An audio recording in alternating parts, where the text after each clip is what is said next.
আসসালামু আলাইকুম। আজকে আমি আপনাদেরকে সজনে পাতা ভাজি করে দেখাবো। সজনে পাতা ভাজি করার জন্য প্রথমে গাছ থেকে কিছু সজনে পাতা পেড়ে কুচি কুচি করে নিয়েছি।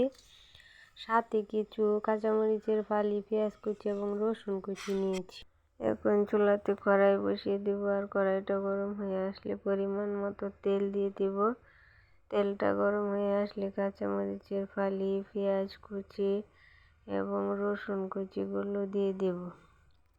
তারপর ভালোভাবে নেড়ে ছেড়ে এগুলোকে একটু লাল লাল করে ভেজে নেব। তারপর সজনে পাতাগুলো দিয়ে দেব। সজনে পাতাগুলো দিয়ে ভালোভাবে নেড়ে চেড়ে নেব। সজনে পাতা হচ্ছে একটি পুষ্টিকর সবজি। সজনে পাতার মধ্যে রয়েছে ভিটামিন, খনিজ এবং অ্যান্টিঅক্সিডেন্ট। এ পর্যায়ে পরিমাণ মতো লবণ দিয়ে দিব।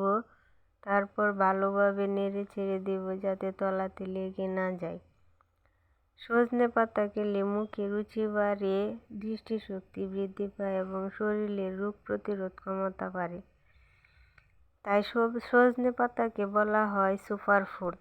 ভালোভাবে নেড়ে ছেড়ে সজনে পাতার ভাজিটাকে লাল লাল করে নেব। দেখতে পাচ্ছেন সজনে পাতার ভাজি লাল লাল হয়ে গেছে, এখন নামিয়ে নেব। ভিডিওটি ভালো লাগলে একটি লাইক দিবেন, আর এরকম নতুন নতুন ভিডিও পেতে চ্যানেলটি সাবস্ক্রাইব করে পাশেই থাকুন।